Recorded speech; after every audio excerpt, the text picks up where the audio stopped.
వృక్షో రక్షిత రక్షిత అని ఈ రోజుల్లో కోనోకార్పస్ మీద ఇంత వివాదం చెలరెగుతుంది. మరి కోనోకార్పస్ని నిజంగానే వివాదంగా తీసుకోవాలా, ఎందుకు చర్చకు దారితీస్తుంది? ఇదే విషయం మనతో పాటు డిబేట్లో ప్రస్తుతం ప్రొఫెసర్ సుందర్ గారు జాయిన్ అయ్యారు, పర్యావరణ శాస్త్రవేత్త. సుందర్ గారు నమస్తే అండి.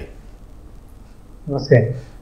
ఈ కోనోకార్పస్ ప్రపంచవ్యాప్తంగా చర్చకు దారితీస్తుందండి. నిజంగానే అసలు ఏదైతే ఉందో ఈ వృక్షం ఎక్కడి నుంచి వచ్చింది, దీనికి నిజంగానే ప్రజలకు హాని చేసేటువంటి గుణం ఉందా ఈ చెట్లలో అంటే ఏమంటారు? మొక్కలు పర్యావరణానికి ఎప్పుడు కూడా మేలు చేస్తాయండి. మొక్కలు ఇది హాని చేస్తుంది, ఇది మేలు చేస్తుంది అని చెప్పుకునే దానికి దాని ఇంటెన్సిటీ అనేది ఒక్కొక్కటి అంటే అది ఏ రకంగా పెరుగుతుంది, ఏ రకంగా దాని యొక్క వృద్ధి జరుగుతుంది అనే దాన్ని చూసుకోవచ్చు. బయలాజికల్ సైన్స్ లో అంటే పర్యావరణానికి మనకి మొక్కలు అనేది ఒక ప్రథమ మెట్టు.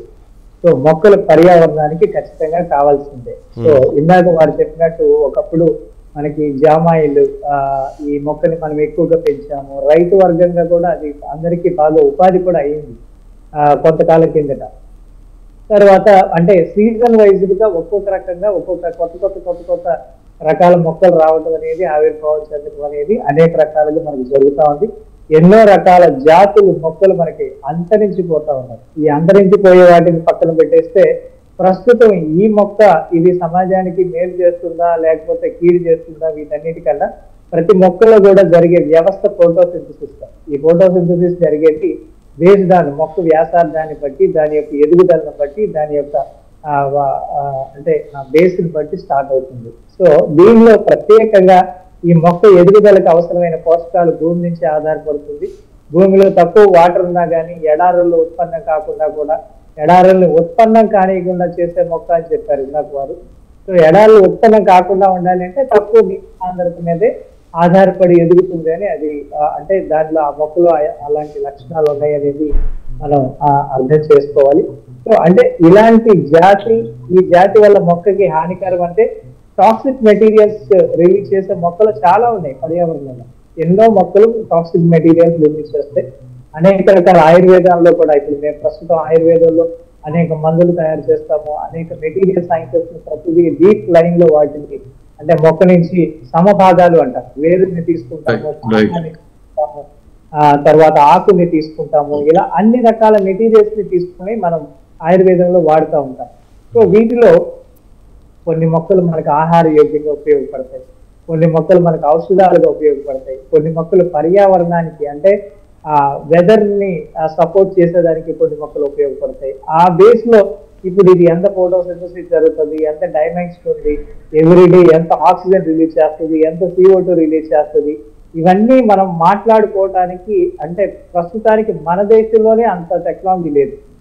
అంటే ఇదిగో ఈ మొక్క ఈ తోటలో ఎంత ఆక్సిజన్ వస్తుంది, ఈ తోట మొత్తం మీద ఇదిగో ఈ ఫర్ ఎగ్జాంపుల్ మన నల్లమల్లపు అడవులు, ఈ నల్లమల్లపు అడవుల్లో ఇన్ని మొక్కలు యావరేజ్ ఉన్నాయి, ఇంత వాటర్ ఎవాపరేషన్ చేయగలుగుతాయి, ఇంత వాటర్ అబ్జార్ప్షన్ చేయగలుగుతాయి, ఇంత ఫోటోసింథసిస్ జరుగుతుంది, దీనివల్ల O2 జనరేషన్ ఇంత ప్రాసెస్ జరుగుతుంది, ఇన్ని గంటలు యావరేజ్ జరుగుతుంది.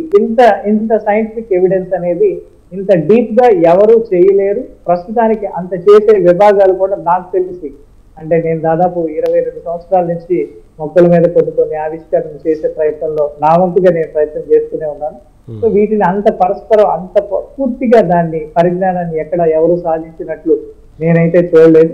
ప్రస్తుతానికి ఈ మొక్క మన రాష్ట్రంలో సుమారు 40 లక్షల పైచీలకు మొక్కలు ఉన్నాయని చెప్పుకుంటున్నారు.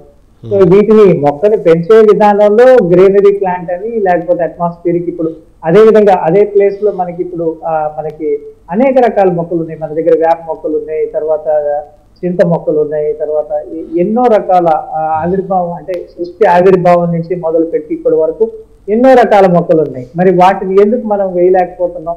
మనం ఏ ప్రాంతానికి సంబంధించి ఇప్పుడు కాశ్మీర్లో యాపిల్ కాస్తుంది, అది కాశ్మీర్కి సరిపోతుంది. మన ఏరియాలో యాపిల్ కాయదు, మన ఏరియాలో జాంకాయ కాస్తుంది. ఈ జాంకాయ ప్లేస్ లో మనం యాపిల్ చెట్టును తీసుకొచ్చి ఇక్కడ నిలబెట్టించి ఇవన్నీ చేయడం అనేది కొంచెం సృష్టికే విరుద్ధమైన పని. చాలా కష్టపడాలి దానికి. ఇలాంటి పరిస్థితుల్లో అందరూ చూస్తుంది ఏంటంటే ఏదో ఒకటి అంటే అక్కడ పడేస్తే అది ఎదగాలి. ఇప్పుడు అది కార్పొరేషన్ కావచ్చు, లేకపోతే పర్యావరణం కావచ్చు, ఇంకొకటి కావచ్చు, ఎవరైనా ఆలోచించేది ఏంటి? ప్రొటెక్షన్. మొక్క వేయగానే ఎవరికి సరిపోదు, మొక్కకి ప్రొటెక్షన్ కావాలి. ఎవరిస్తారు? ఇప్పుడు గొర్రెలు మేస్తాయి, మనమే ఇళ్లలోనే మన దగ్గరే మనం మొక్కలు వేసుకుంటుంటాం. మన మొక్కలు పక్కన గొర్రెలు మేసిపోతా ఉంటాయి, ఎవడో గొర్రెలు రోడ్డు మీద పోతా ఉంటాడు, ఆ గొర్రెలు మేసిపోతాయి, మనం ఏం చేయలేము దాన్ని. ఇప్పుడు దానికి ప్రొటెక్షన్ వేయాలంటే చుట్టూ కంచె వేయాలి, దాని నుంచి మన వేరే జీవాలు ఏవి కూడా దీన్ని హిట్ చేయకుండా, ఆ హానికరం చేయకుండా ఉండాలి.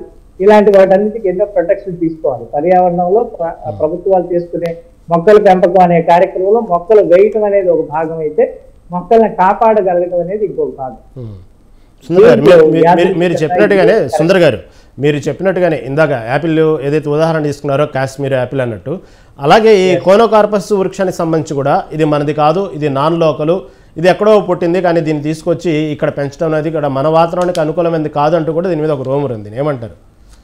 అదే ఇప్పుడు గౌరవనీయులు వారు చెప్పారు కదా, ఇప్పుడు దీని నుంచి ఏమి ఫలాలు రావు, ఏమి పుష్పాలు రావు, అవి వచ్చినా అవి ఉపయోగపడలేవు, దీని నుంచి ఏం ఉపయోగం లేదు, నిరుపయోగమైన ఒక మొక్క మన చుట్టూ పెరుగుతా ఉంది. అది ఎవడో ఒకరికి ఉపయోగపడాలి కదా, ఉపయోగపడితే దానివల్ల పర్యావరణం మేలు జరుగుతుంది వాడికి తెలియదు. అది ఆక్సిజన్ రిలీజ్ చేస్తుందా, CO2 రిలీజ్ చేస్తుందా, ఇంకోటి రిలీజ్ చేస్తుందా అనేది తెలియదు. కొన్ని టాక్సినైజ్డ్ మొక్కలు ఉంటాయి, వాటిని ఇలా కొన్ని అంటే మనకి ఏదైనా బ్లడ్ బ్లీడింగ్ ఉంది, ఆ మొక్కను ఇలా తాకితే ఆటోమేటిక్ ఆ టాక్సిక్ మన బ్లడ్ లోకి వెళ్ళిపోతుంది, మన బాడీ సెల్స్ లోకి వెళ్ళిపోతుంది. కొన్ని రకాల మొక్కలు బాగా అంటే పూతకి వీటికి వచ్చినప్పుడు మనం ఆయా ప్రదేశాల్లో తిరిగితే కొన్ని ఆహ్లాదం గంధ పరిమళం చేసే కొన్ని మొక్కలు ఉన్నాయి, వాటి మధ్యలోకి వెళ్తే మన గంధం వస్తుంది. కొన్ని మొక్కలు ఆ మధ్యలో తిరిగితే వాడికి ఇన్ఫ్లమేషన్, మెటీరియల్స్ అన్ని కూడా ఇన్ఫ్లమేటెడ్ మెటీరియల్ ఉంటుంది. సో పర్యావరణంలో ప్రతిదీ ఉంది, మంచి ఉంది, చెడు ఉంది, ఏది లేదు, ఏది కావాలి, ఏది మనిషికి మాత్రమే ఉపయోగము అంటే సచిమ జీవరాశులు, మనిషి ఒక్కడే మనిషి ఇక్కడ, జీవరాశులన్నీ కూడా ఉపయోగమే ఇక్కడ. అన్ని జీవరాశులకి సమకాలికమైన వ్యవస్థ పర్యావరణం మీద డిపెండ్ అయ్యింది. ఈ పర్యావరణం ప్రకృతిని మనం కాపాడుకోవాల్సిన అవసరం ఉంది. దానిలో ఉపయోగపడే మొక్కలు వేయగలిగితే నా వినపు ఏంటంటే, ఎవరికైనా ఇప్పుడు ప్రొటెక్షన్ అనే పాయింట్ ఆఫ్ వ్యూలో ఈ మొక్క మంచిది అయ్యి ఉండొచ్చు, ఎందుకంటే దాని మీద బరిగొడ్లు వెళ్ళవు, గొర్రెలు వెళ్ళవు, ఏ జంతువు దాన్ని తినదు. ఫర్ ఎగ్జాంపుల్ దాని బదులే మనకి ఇప్పుడు బొంగు అంటాం కదా, మనం ఏమంటారు దాన్ని, మనకి ఆక్సిజన్ ఎక్కువగా ఇస్తుంది అది, ఆ ప్లాంట్ మనకి బొంగు కర్రలు వస్తాయి, అడవిలో ఫారెస్ట్ ప్లాంట్లు ఎక్కువ ఉంటాయి. వాటిని తీసుకున్నట్టయితే వెదురు సార్ కరెక్ట్. సో వెదురు మొక్కలు తీసుకున్నాం అనుకోండి, వెదురు అద్భుతాలు ఇస్తుంది, కానీ ఆ వెదురు నువ్వు ఒక్క చిన్న మొక్క వేస్తే ఇంత గుట్ట అయిపోతుంది, దాన్ని కూడా బరిగొడ్లు తినవు, ఇంకొకటి తినవు, మళ్ళీ దాని నుంచి పర్యావరణం రక్షణ కలుగుతుంది, ఇమీడియట్ గా క్లౌడ్ చార్జ్ అవుతుంది, ఆక్సిజన్ ప్రొడ్యూస్ చేస్తా ఉంది. వేదాల్లో కానీ అనేక విధానాల్లో చెప్పారు. ఇందాక వారు కల్పవృక్షం లేదు, కల్పవృక్షం మన కళ్ళ ముందు లేదేమో, కానీ అప్పుడు కాలంలో వాళ్ళు ఏదో కొన్ని రకాల విధానాలు వాళ్ళు పొందితేనే ఆ పదాన్ని వాడుంటారు, లేకపోతే ఆ పదాన్ని వాడటం అనేది అసంభవం. కాకపోతే కామధేనువు, కల్పవృక్షము, ఇంకొకటి సమాజంలో ప్రతి మనిషి భౌతికంగా మారిపోతా ఉన్నాడు. మన తాతగారు ఇప్పుడు ఉన్నారా? లేరు కదా. వాళ్ళ తాతగారు ఉన్నారా? వాళ్ళ ముత్తాత గారు ఉన్నారా? ఎవరు లేరు. సో ఇలాంటిది పర్యావరణం అనేది అనేక రకాల భౌగోళిక అంశాలతో మార్పు చెందుతూ ఉంది. దీన్నే కాలమానంలో మనం అనేక రకాలుగా గుణిస్తున్నాం, తెలుసుకుంటున్నాం. ఇప్పుడు ప్రస్తుతం ఈ మొక్క హానికరమా కాదా అనేది that is the major problem. ఈ హానికరం అని చెప్పుకోవడానికి మనకి అనేక రకాల మొక్కలు వాస్తవానికి హానికరాలు చేసే ఉన్నాయి. మనుషుల్లో మంచివాడు ఉన్నాడు, చెడ్డోడు ఉన్నాడు. అదేవిధంగా ప్రతి మొక్కలో కూడా మంచి మొక్క ఉంది, చెడ్డ మొక్క ఉంది. గంధాలు సుగంధాలు వెదజల్లే మొక్కే మనకి మంచి మొక్క అనుకుంటే తత్వ మొక్కలు మనం వదలలేం. కానీ పర్యావరణంలో ప్రతి మొక్కకి కూడా ఆవిర్భావ సదస్సు.